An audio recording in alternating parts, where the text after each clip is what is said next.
My people, it don't happen again though. Dr. Paul Eneche, he don't come out again, talk something about this election. I beg, make we take am more serious. Make una share this video.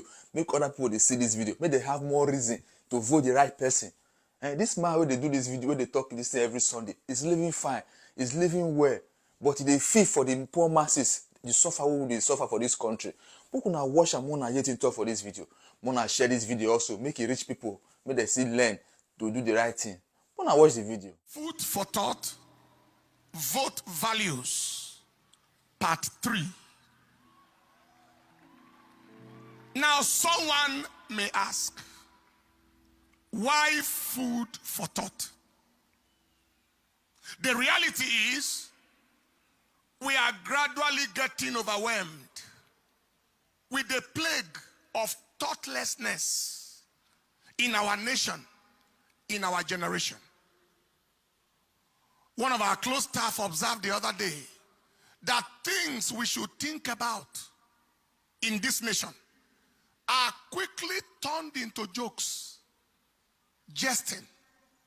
No action is taken. And the subject matter gets quickly forgotten and permanently swept aside. On the other hand, things that deserve no thought at all, that should be considered as frivolous and mischievous jokes from at times people of questionable sanity, are turned into subjects of discussion and distraction from core objectives at hand. Serious things are treated as jokes, and jokes are treated as serious things. It is the plague of thoughtlessness and disfocus that has bedeviled our land for a long time. But the fact is, there is a link between thought and result.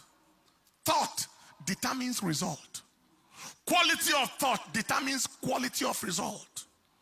If we must have quality results, we must think qualitative thoughts. The reason why we have not experienced much of qualitative results as a nation is because we have not embraced qualitative thinking as a people. Our mentality determines our destiny. Our mindset determines our outcome. If we don't think, we sink. Until we activate our brain, we do not actualize our gains. To change our season, we must change how we reason. Something to think seriously about today is the level of disvalue, disregard, and disrespect the political class have for the people of Nigeria. We have to think about it. When the two major political parties in the nation made their choices of presidential and vice presidential candidates known, their lack of value, lack of regard, lack of respect for the Nigerian people was affirmed. The extent to which the interest, the yearnings, and the aspirations and welfare of the people didn't matter to them was validated. The degree to which the people of the nation have been taken for a ride, taken for granted by the political class, was authenticated. Their insensitivity, inconsideration, indifference, apathy, thoughtlessness, and imperviousness to the needs, the feelings, and the emotions of the Nigerian people was corroborated. It was made crystal clear. Why? One of the big two political parties in Nigeria chose a Muslim northerner as presidential candidate, despite the fact that the current president is of the same religion, an ethnic group with the same. Even the common principle of fairness, justice, and equity instructs that if the presidency has been in the grip of a region and religion for as long as 8 years, the most reasonable thing is for it to shift to the southern region and Christian religion for the sake of balance and inclusivity. Now, the meaning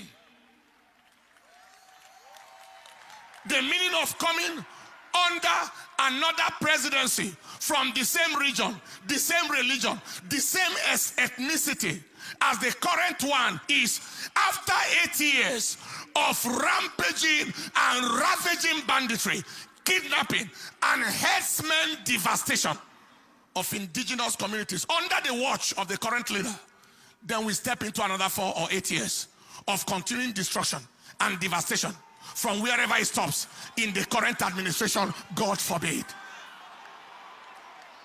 And our observation shows that these leaders have no word of condemnation or correction whatsoever for the dastardly acts of their people. Another 4 years or 8 years under a leader of the same kind as the current one will only embolden the killers to further their nefarious activities, saturating the land with blood. God forbid.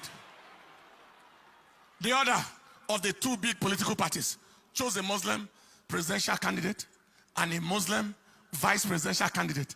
Can you see how much they have taken us for granted? In a multi-ethnic, multilingual, multicultural, multi-religious state as Nigeria. The fact is there are 36 states in Nigeria with 36 governors, 36 deputy governors. Out of 36 governors, 19 are Christians.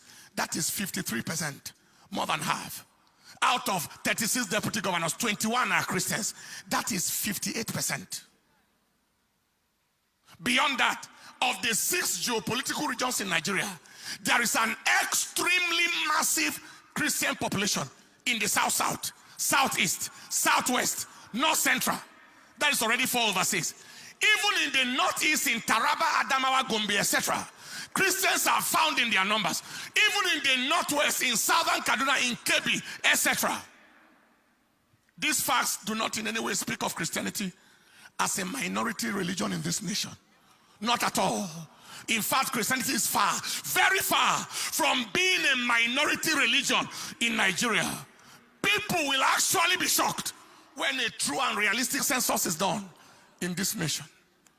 Yet, Christianity is despised to the point where not one person could be found to be the running mate to a Muslim presidential candidate, despite such a very massive Christian population in Nigeria. Yet, Christianity has been the victim of relentless attacks on churches and communities. We have witnessed, especially in this administration, highly lopsided, nepotistic, ethnocentric, religiocentric appointments in all realms. The armed forces, the judiciary, the executive, the legislature, the civil service, all lopsided appointments despite overwhelming Christian population in Nigeria. And now they want to place Muslim president and vice president on top of all of that, despite the fact that a Muslim president has literally ruled and ruined the country for almost 80 years now. And people are expected to watch on in cowardice and timidity. That will not happen. The conclusion is the two big political parties, as well as the leaders of our land, have shown us no value, no respect, no regard for the people of the nation. They are solely driven by personal interests and at times religious and ethnic interests. We are therefore left with no option than to totally reject the action of the two political parties for insulting our collective sensibility, undermining our human dignity, and desecrating our worth and value as a people. Only one credible, reasonable, sensible choice is left. Only one. Only one credible, reasonable, sensible choice is left. And you know, do you know? You know. Vote value, vote principles, vote character, vote capacity, vote fairness, vote justice, vote equity. Stand up on your feet.